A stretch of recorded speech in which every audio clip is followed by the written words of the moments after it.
Hi అండి, అందరికీ నమస్తే. Welcome back to our channel అమ్మ అభిరుచి. ఈరోజు మనం ఇంట్లోనే చాలా సింపుల్గా హోటల్ స్టైల్లో సూపర్ టేస్టీగా రొయ్యల బిర్యానీ ఎలా తయారు చేసుకోవాలో చూద్దామండి.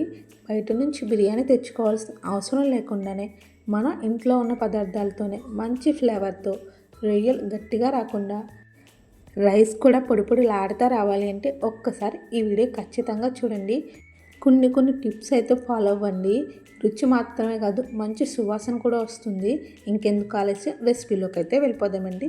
ఏం లేదండి, చాలా సింపుల్ రెసిపీ, అలాగే ఈజీ కూడా. ముందుగా అయితే వీడియోలోకి అయితే వెళ్ళిపోదాం.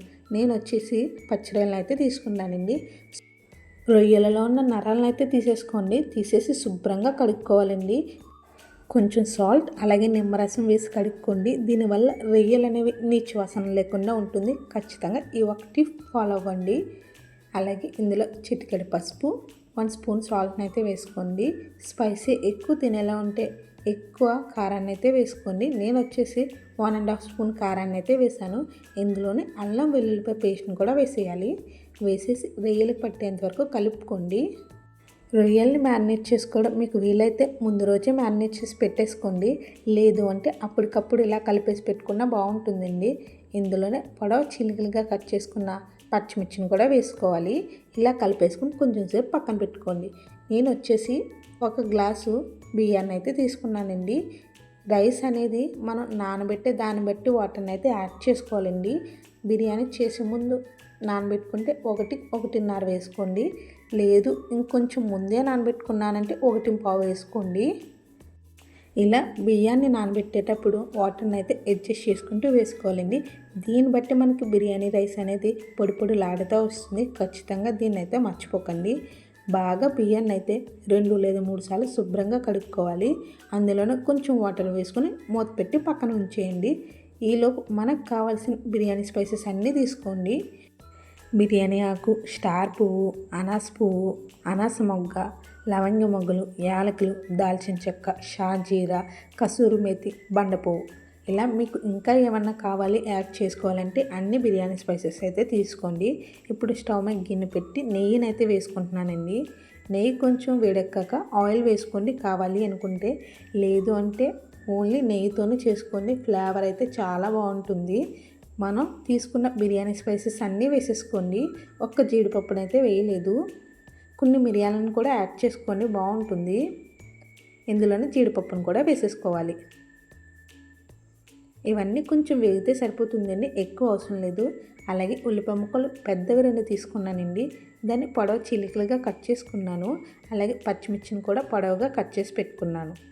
ఇప్పుడు ఈ వీటిని కూడా వేసేసి కలర్ చేంజ్ అయ్యేంత వరకు ఖచ్చితంగా వేపుకోవాలండి. అప్పుడే బాగుంటుంది బిర్యానీ వచ్చేసి.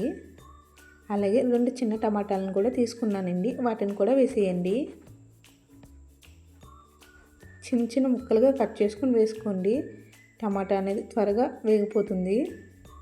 ఇప్పుడు మూత పెట్టుకుని మంటని మీడియం ఫ్లేమ్లో పెట్టుకొని వేపుకోవాలండి.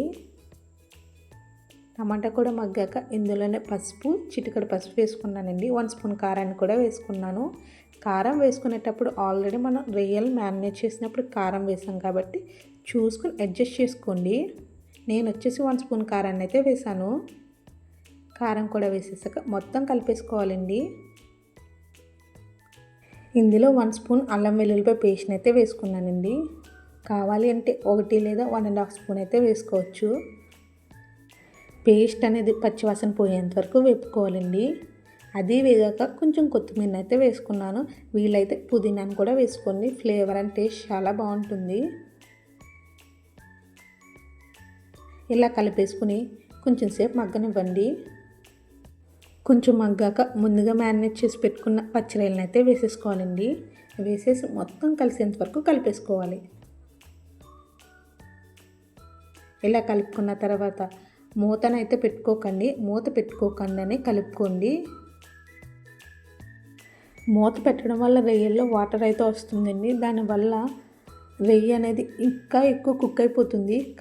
కాబట్టి రొయ్యలు వేసిన వెంటనే మంటను కొంచెం హై టు మీడియం ఫ్లేమ్లో అడ్జస్ట్ చేసుకుంటూ వేపుకోండి.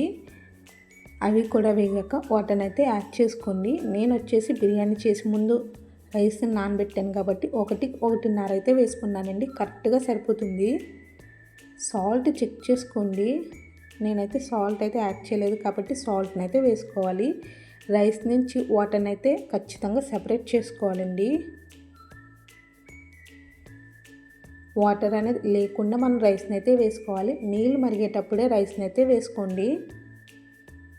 అలాగే రైస్ వేసేసాక మంటని ఒక 5 నిమిషాలు హై ఫ్లేమ్లో, ఒక 7 లేదా 8 నిమిషాలు లో ఫ్లేమ్లో పెట్టుకోండి. దీనివల్ల రైస్ అయితే చాలా పొడిలాడుతూ వస్తుంది. అలాగే మూతను కూడా పదే తీసి చూడకండి. లోపల ఏర్పడే ఆవిరితోనే రైసు, రొయ్యలు, మసాలాలు అన్నీ కలిసిపోయి మంచి ఫ్లేవర్గా వస్తుందండి. మొత్తం బాగా కలిపేసుకున్న తర్వాత మూత పెట్టుకుని స్టార్టింగ్ ఒక 5 నిమిషాలు హై ఫ్లేమ్లో పెట్టుకుని ఉడికించుకోండి. తర్వాత లో ఫ్లేమ్లో పెట్టుకుని అడ్జస్ట్ చేసుకోండి. ఇక చూడండి, మనకి సూపర్ టేస్టీ రొయ్యల బిర్యానీ రెడీ అయిపోతుందండి.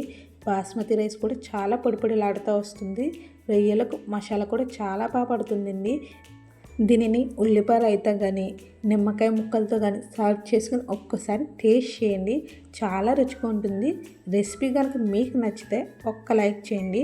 అలాగే మీ ఫ్రెండ్స్ అండ్ ఫ్యామిలీ మెంబర్స్కి కూడా షేర్ చేయండి. బిర్యానీ కుక్ అయిపోయింది అనుకున్న తర్వాత స్టవ్ ఆఫ్ చేసే ముందు కొంచెం నెయ్యిని యాడ్ చేసుకోండి. దీనివల్ల టేస్ట్ అయితే ఇంకా బాగుంటుందండి. ఇలాంటి మరిన్ని టేస్టీ వంటకాల కోసం ఇప్పుడు అమ్మ అభిరుచి ఛానల్ సబ్స్క్రైబ్ చేసుకోండి. పక్కన ఉన్న బెల్ ఐకాన్ నొక్కండి. నేను పెట్టిన ప్రతి వీడియో నోటిఫికేషన్ వస్తుందండి. అలాగే మరో మంచి రెసిపీతో కలుద్దాం. అప్పటి వరకు అందరూ రుచిగా తినండి. అలాగే ఆనందంగా ఉండండి.